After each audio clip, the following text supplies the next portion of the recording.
Baik, perkenalkan nama saya Ricardo Stames dengan NIM 2003030021. Kelas A semester 1, Prodi Sosiologi, Fakultas Ilmu Sosial dan Ilmu Politik, Universitas Nusa Cendana, Kupang. Pada kesempatan ini saya akan memaparkan makalah pengantar sosiologi review buku ke-12.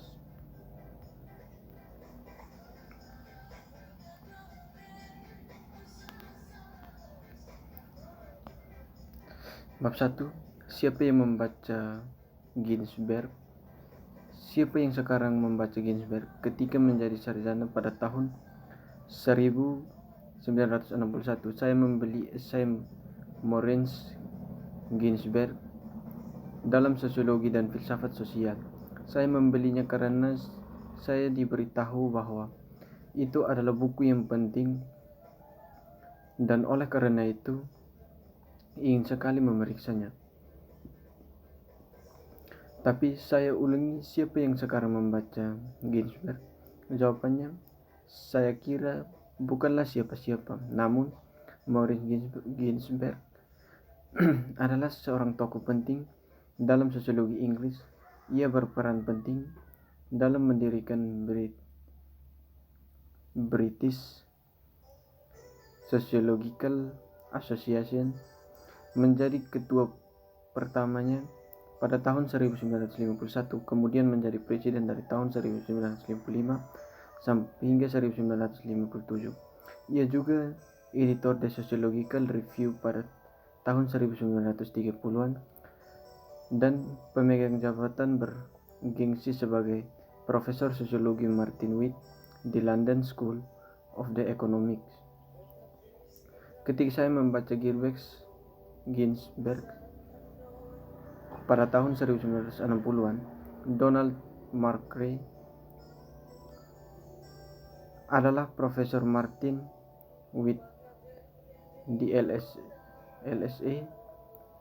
Pada saat ini masih dianggap sebagai jabatan paling bergengsi di negeri ini.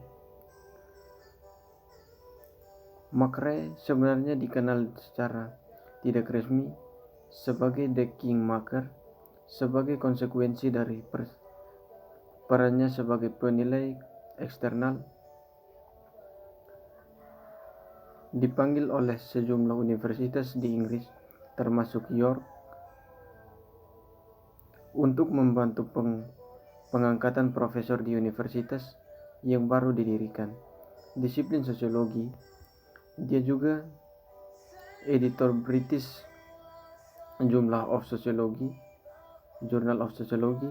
dari pendiriannya pada tahun 1950 hingga 1965. Tapi sekali lagi orang dapat bertanya, seperti yang saya miliki tentang Ginsberg yang sekarang membaca Markray. Saya curiga jawabannya di sini sama dengan kasus sebelumnya tidak ada.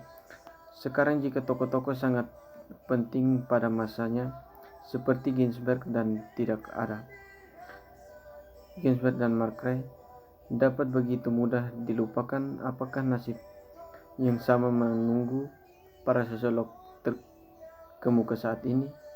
Akankah nama mantan kolega saya Mike Shaffer yang saat ini pemegang kursi putih Martin di LSE tidak diketahui oleh sosiologi 60 tahun dari sekarang seperti nama Ginsberg dan Markray untuk generasi sekarang?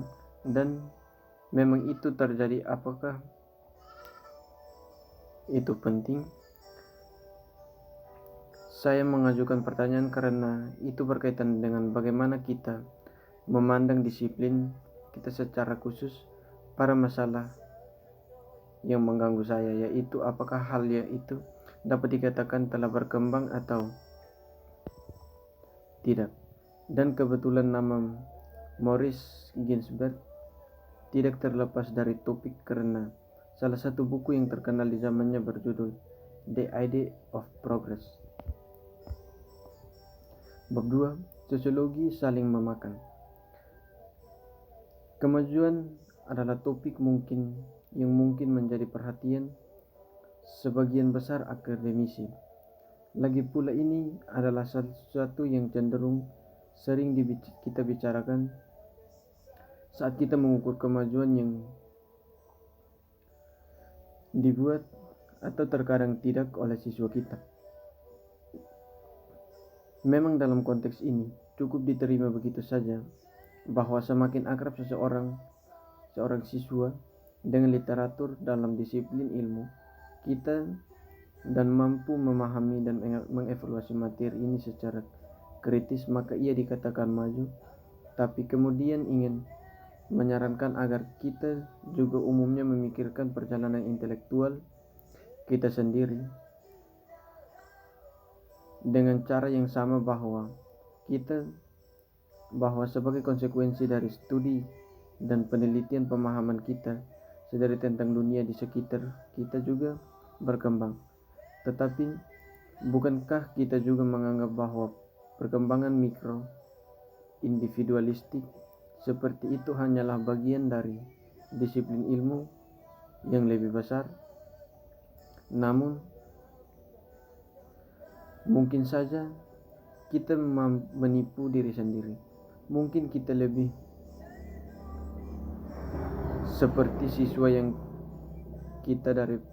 kita daripada yang ingin kita pikirkan, dan bahwa pada kenyataan kita hanya mengulangi proses yang telah dilalui banyak orang sebelum kita, dan bahwa tidak ada bukti di mana kita berakhir, yaitu mengatakan gen kita, tingkat pemahaman kehidupan sosial dan fenomena sosial yang paling akhir, apakah lebih maju dari generasi sebelumnya. Tetapi jika itu masalahnya, dan sangat sulit untuk menunjukkan bahwa kemajuan disipliner telah dicapai, mengapa begitu banyak dari kita cenderung berasumsi atau setidaknya bertindak seolah-olah kita berasumsi bahwa ini sedang terjadi? Mungkinkah kita adalah korban ilusi? Setidaknya adalah alasan bagus mengapa hal ini mungkin terjadi, dan ini berkaitan dengan hal baru. Jika kita bertanya pada diri sendiri, mengapa beberapa artikel dan buku dikutip secara luas sementara yang lainnya tidak, atau memang mengapa beberapa akademisi diterbitkan dan yang lainnya tidak, atau memang mengapa beberapa sosiolog diberi penghargaan sementara yang lain tidak? Kita mungkin menemukan bahwa jawaban biasanya dibingkai dalam bahasa umum yang menekankan kebaruan atau orisinalitas. Memang ini adalah jawaban yang biasanya ditemukan dalam pembenaran untuk penghargaan ini, seperti untuk keputusan tentang publikasi. Lagi pula, semakin sedikit orang yang tahu tentang masa lalu, semakin mudah untuk melihat argumen atau ide-ide baru dan inovatif, padahal sebenarnya tidak demikian. Ini adalah poin yang dikemukakan oleh Herbert Gans, yang mengamati bahwa melupakan masa lalu berfungsi untuk meningkatkan jumlah temuan asli, dan karenanya tentu saja jumlah artikel dan buku yang dapat diproduksi. Namun fakta bahwa sosiologi menderita amnesia kolektif semacam ini sudah mapan. Tentu saja seperti yang diamati oleh Andre Abbott, terkadang seseorang benar-benar dapat menemukan kembali roda tersebut, namun seringkali roda tersebut terlihat sangat mirip dengan roda yang lama. Apa yang mengkhawatirkan dalam hal ini adalah sejauh mana kurikulum sebagian besar gelar sarjana dan pasca sarjana menghilangkan diskusi rinci tentang sejarah disiplin. Bisa dipastikan akan ada beberapa diskusi tentang tahap awalnya dengan fokus khusus pada mereka yang dianggap sebagai para pendiri, sementara perkembangan terkini mungkin juga akan muncul dalam kurikulum. Namun ada kemungkinan akan ada celah besar, di antaranya puluhan tahun aktivitas sosiologis yang tetap inkognita bagi generasi sosiolog kontemporer. Faktanya kemungkinan besar sering berjalannya waktu, setiap generasi sosiologi yang mengetahui lebih sedikit tentang sejarah disiplin daripada pendahulunya, karena jumlah yang harus dipelajari tumbuh sementara akan kurikulum tetap kurang lebih sama. Selain itu, kekhawatiran saat ini akan cenderung menentukan periode mana di masa lalu jika ada yang dianggap relevan dengan pemahaman tentang masa kini. Bab 3. Hari Groundhog Sosiologis. Sangat sulit untuk melihat bagaimana disiplin sosiologi dapat dikatakan sebagai kemajuan jika seperti yang telah dikemukakan dirincikan oleh rentang perhatian yang pendek dan memori kolektif yang terbatas, karena ciri-ciri tertentu menyiratkan bahwa material terus didaur ulang yang mengarah pada disiplin dan yang terperangkap dalam semacam hari groundhog abadi dengan apa yang tampak seperti kemajuan yang sebagian besar terdiri dari daur ulang perspektif lama tetapi sebagian besar terlupakan.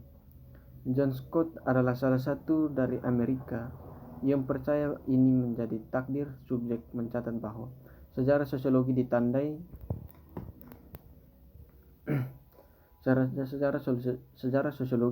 dengan seringnya penemuan kembali dan penyajian kembali tema-tema kunci. Ini adalah poin yang juga dikemukakan di halaman pembukaan teksnya, yang menekankan bahwa para ahli teori kontemporer sering menganggap karya mereka sebagai pendekatan baru atau arah baru untuk teori sosial yang terutama selaras dengan kondisi kontemporer. Namun terlalu sering usaha-usaha baru ini berakhir sebagai pernyataan kembali secara keseluruhan atau sebagian dari ide-ide yang telah dieksplorasi dengan baik oleh para penulis sebelumnya. Cukup wajar dia menyarankan bahwa pengenalan yang lebih baik dengan karya para pendiri disiplin akan mencegah roda yang berulang kali diciptakan kembali. John Urey adalah sosiologi lain yang telah mengungkapkan pandangan ini dengan alasan bahwa tidak ada satu perspektif yang dieksplorasi secara menyeluruh melalui proses lengkap sains normal. Pemecahan teka-teki jenis hanya untuk diganti ketika anomali yang tidak dapat dijelaskan yang cukup terakumulasi untuk memaksa pengabaian dan penggantiannya oleh paradigma lain. Sebaliknya, kerangka teoritis baru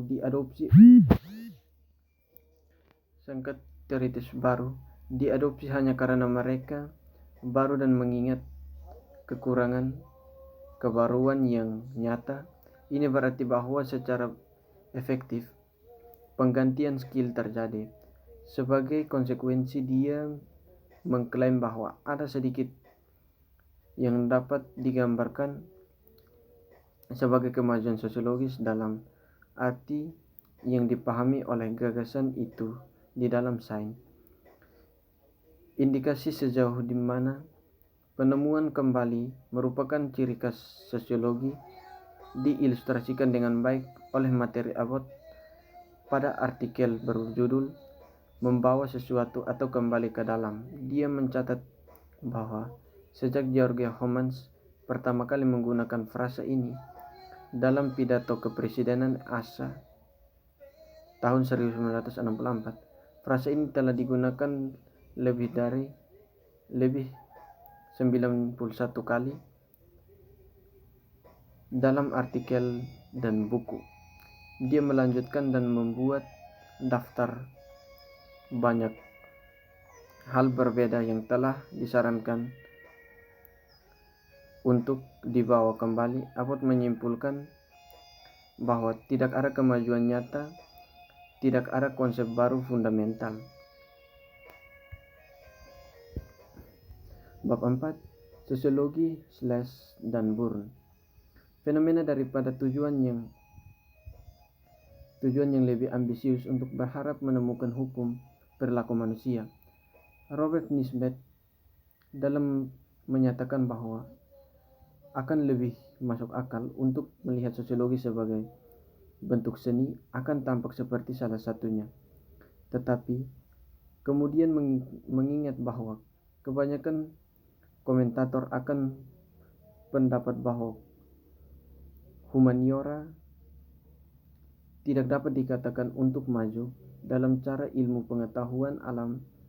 Ini juga berarti bahwa para sosiolog yang memegang pendapat ini tidak akan lagi berada dalam posisi untuk melihat diri mereka sendiri memperoleh derajat keabadian, betapapun kecilnya, dari membantu disiplin untuk maju. Akibatnya orang berasumsi bahwa mereka berhasil menemukan sumber motivasi lain yang mungkin lebih terkait erat dengan kemungkinan yang lain yang diuraikan sebelumnya.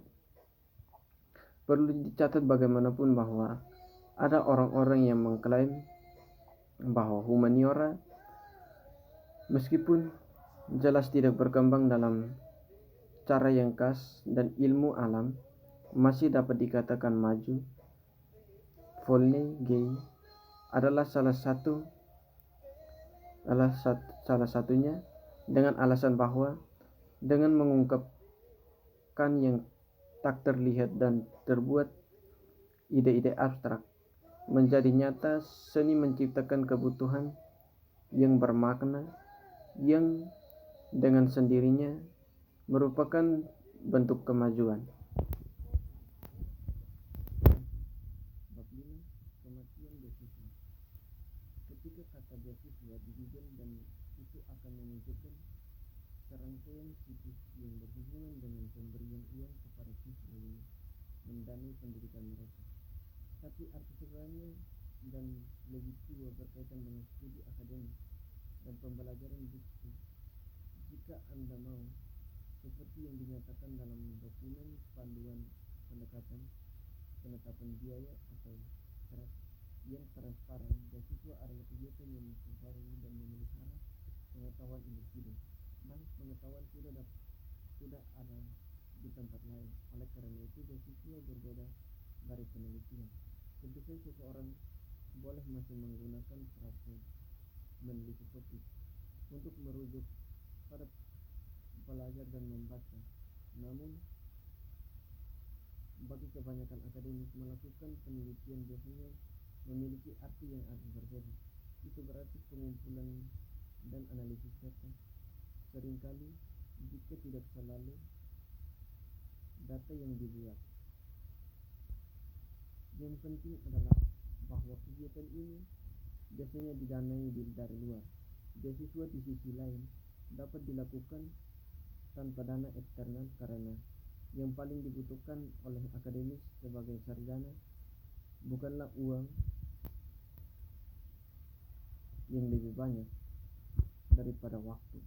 Sayangnya, petisisation penelitian telah mencapai intensitas sedemikian rupa sehingga semakin tidak mungkin akademisi akan mempromosikan atau bahkan dipekerjakan kecuali ada prospek yang kuat untuk mendapatkan dana penelitian, karena ini pada dasarnya menjadi Mas kawin yang semakin diminati universitas seiring harga untuk jabatan tetap. Seperti yang dikatakan Ernest Boyer secara persuasif, fokus pada debat lama di antara pengajaran versus penelitian telah menyebabkan signifikasi keilmuan agak diabaikan.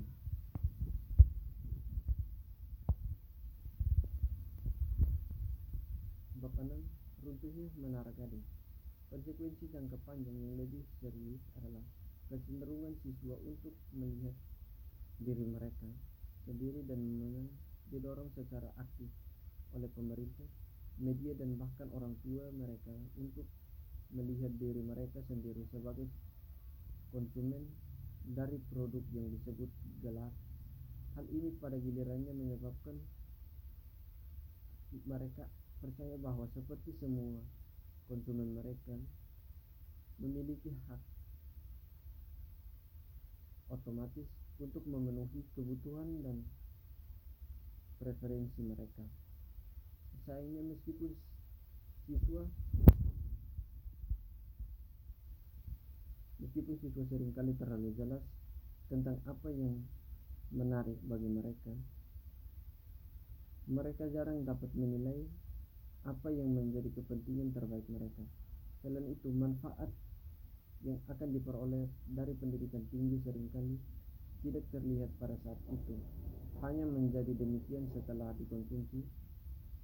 Konsekuensi yang bahkan lebih serius adalah bahwa biaya perkenalan membantu menanamkan gagasan yang menyesatkan bahwa gelar universitas harus dianggap sebagai bentuk investasi moneter, sesuatu yang harus dievaluasi dalam kaitannya dengan pengembalian karir berikutnya daripada yang lebih tidak berwujud.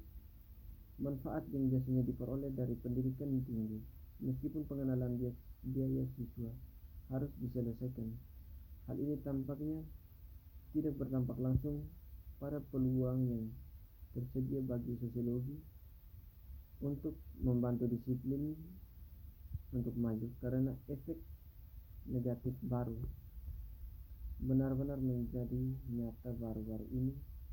Sebagai konsekuensinya, signifikasi yang sekarang disesuaikan dengan umpan balik siswa. Ancaman yang lebih langsung datang dari perubahan yang besar lainnya yang terjadi selama setengah abad yang mengasosiasikan dengan disiplin. Pengambilan sosiologi. Beberapa bidang studi baru-baru menjadi terkenal selama saya menjadi sosiolog. Salah satu contohnya adalah studi pasca kolonial yang menurut saya pertama kali saya sadari pada tahun 1970-an. Kemudian pada tahun 1970-an dan 1980-an, saya ingat sosiologi emosi mengemuka diikuti oleh teori queer dan globalisasi pada 1990-an. Tidak bisakah perkembangan seperti ini sejauh mewakili terbukanya bidang studi baru dikatakan mewakili kemajuan sejati?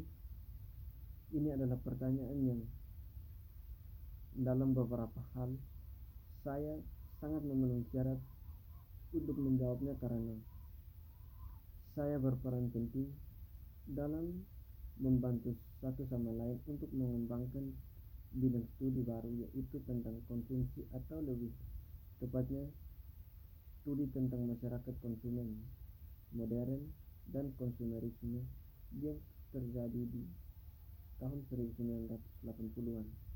Pertama-tama adalah mungkin membesar-besarkan hal baru dari perkembangan semacam itu. Dalam kasus studi tentang konsumerisme dan masyarakat konsumen, misalnya pekerjaan penting telah dilakukan oleh Veblen dan Schonberg pada awal abad ke-20. Kemudian ada masalah bagaimana mengubah perspektif seorang seseorang tentang kehidupan sosial dapat berdampak pada penciptaan bidang studi baru hanya melalui proses pengkategorian ulang atau penamaan kembali fenomena yang dipelajari.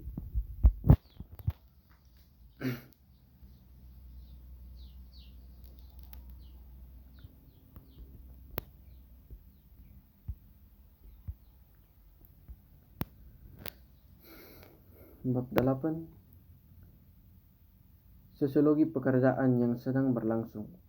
Hal pertama yang saya rasa harus saya akui adalah bahwa sekarang saya bisa melihat ke belakang betapa naifnya saya percaya jauh di awal tahun 1960-an bahwa sosiologi sedang berkembang, karena seperti yang telah diungkapkan dengan jelas oleh pembahasan sebelumnya, sangat sulit untuk menunjukkan bahwa memang demikian.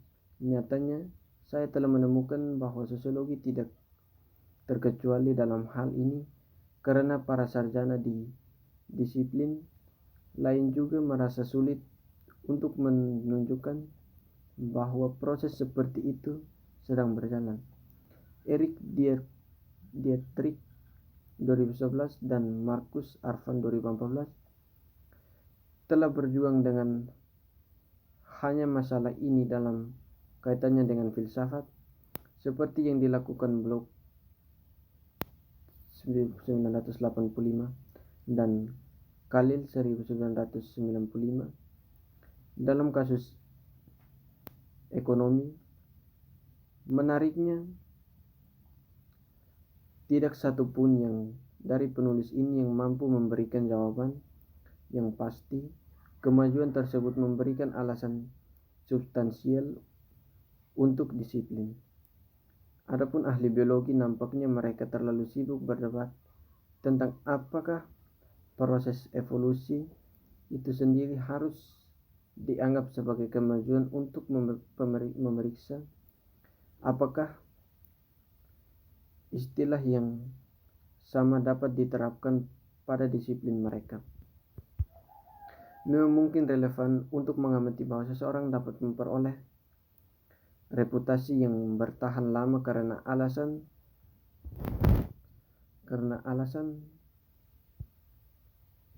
yang sepenuhnya salah, setidaknya sejauh menyangkut kemajuan disiplin. Misalnya seseorang sosiolog mungkin memperoleh reputasi karena sifat prosa mereka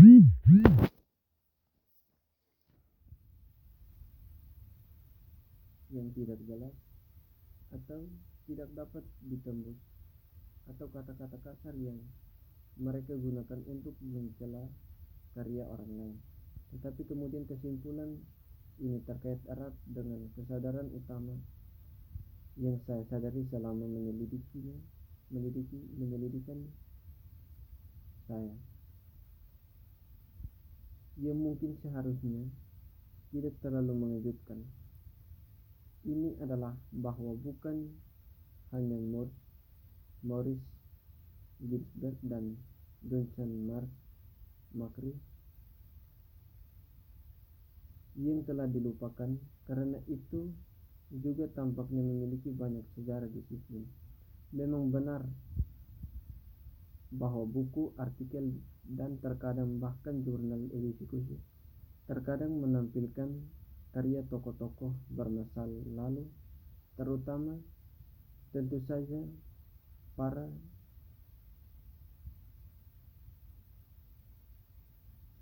pionirawan.